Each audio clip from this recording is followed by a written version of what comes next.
Welcome back everybody to a special edition of Capcom vs Konami here on No Nintendo Allowed.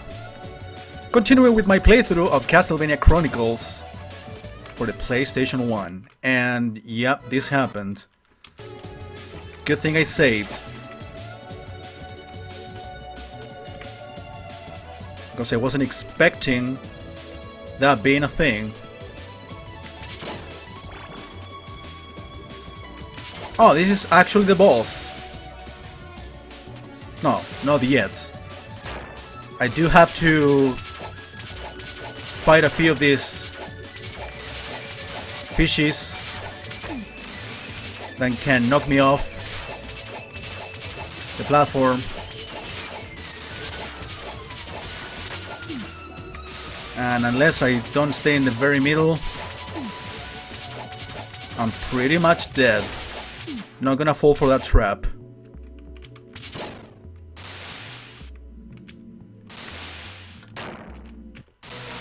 Okay, how can I do that faster? Question mark. Again, for some reason I either forget or I still think optimistically that I can handle things, when we all know, I know and you guys know that I can't handle it. And I still try hard for that. And I'm about to sneeze. Oh, bless myself, I guess.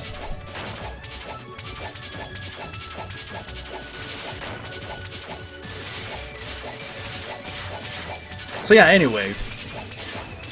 So there was a time when I was able to play video games at all. This isn't the time.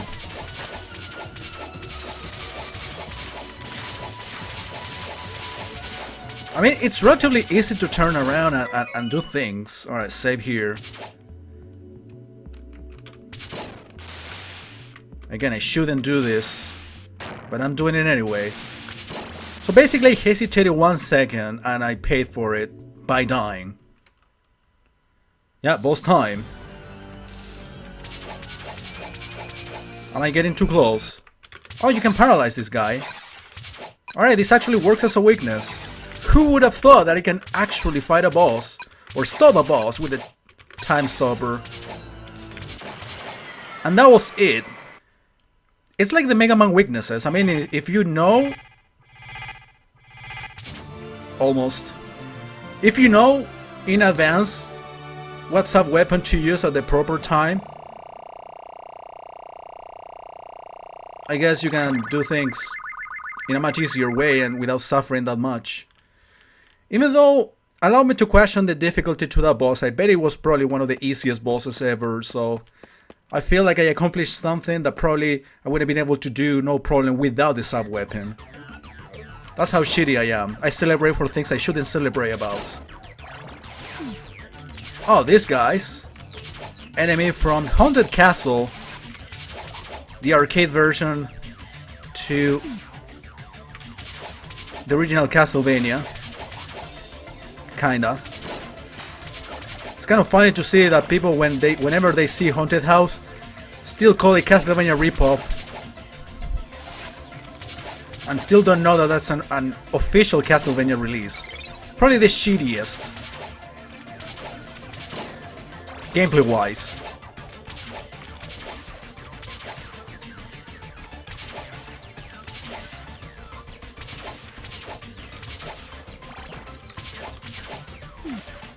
I could sort of stay like every 5 seconds, but I'm at least trying to get to a safe area, enemy free basically, so I can make my save.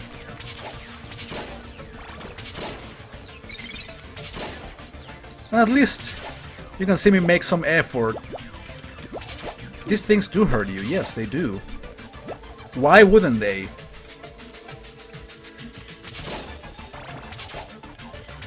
It's a remake of a classic Castlevania theme. So, wall meets are not a thing in this game?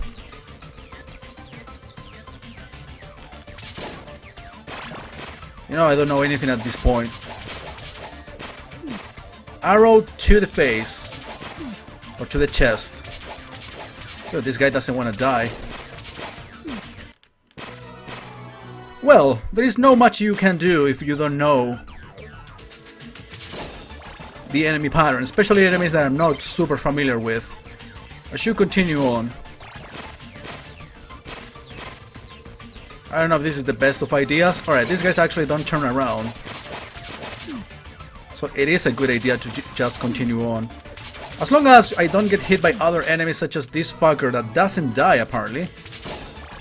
Or takes forever. Yeah, I know I'm sucking dick. I'm super aware of that. I mean, I'm probably the most self-aware failure as a gamer that there is on the internet, but the games don't really contribute that much to facilitate things. If you know what I mean. Alright, that guy actually died to one whip. Why?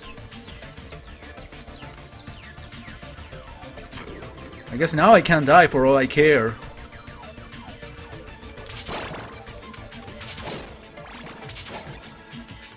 Alright, this is actually like a part that appeared in Castlevania 3, right?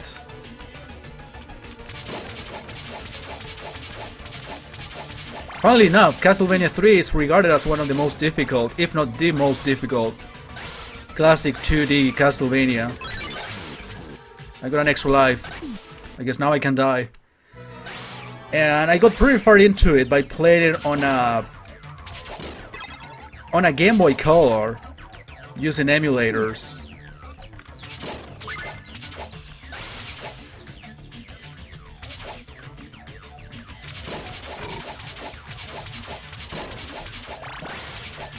I got one of these cartridges that allow you to put pretty much any emulator you want, and usually NES is possible to emulate in whatever system you imagine, even starting from the N64 on, including the Game Boy Advance, not Game Boy Color. I used to play NES emulator, and one time I actually took that Game Boy Advance to... I took it with me when I went on vacation with my family. I'm talking about like 10 years ago. Wait, how can I do anything here? And I played through Castlevania 3, or I tried to, like legit. And I got pretty far with very small screen and shitty Game Boy Advance buttons. And I got really, really far. So again, another example of a Castlevania game that I probably would have been able to beat, having a little bit more of patience. Which I have pretty much in all instances of my life, except video games. How did I die there? Did I actually get squished and died after making the jump? Trying to make sense out of video games. Why would I ever do that? So wait, how does this thing break? Staying on the block? It looks like it. So yeah, I know that part actually kills you if you get squished. I don't know if it's either insta-death. Save here. Let's find out. Yeah, it is insta-kill, but the problem is that I died after I made the jump, assuming that I survived. Now I made the jump again, but it did survive, looks like. Another example of I thought I survived. See? That's exactly what I'm talking about. Alright, it waits until I jump and not necessarily touching the platform.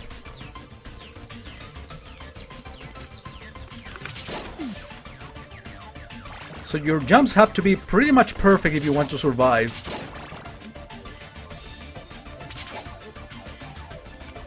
Well, Castlevania is not really characterized by having the most accurate jumping controls. It's okay, I take the challenge. As long as you allow me to save state.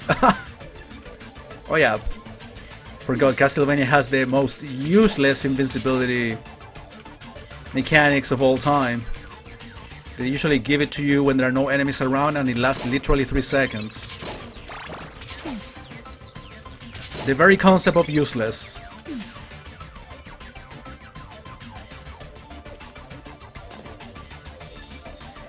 I'm not sure how many parts this is gonna take me. All I know that I'm really going at a much slower pace than I should. And I cannot really say that I'm feeling proud about it. In fact, I'm pretty sure this is not even the real boss to this level. I mean, all things considered, it's surprisingly easy. I don't have that much health though, so... Alright. That clearly reminded me more of a Contra 3 boss. Or Contra Hardcore boss. Yeah, this one paralyzes me, if anything. Alright, he died before I did. It's kind of miraculous at this point.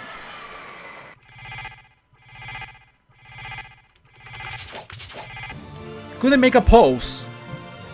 I mean, it's a disaster no matter how you look at it. And from what perspective you look at it.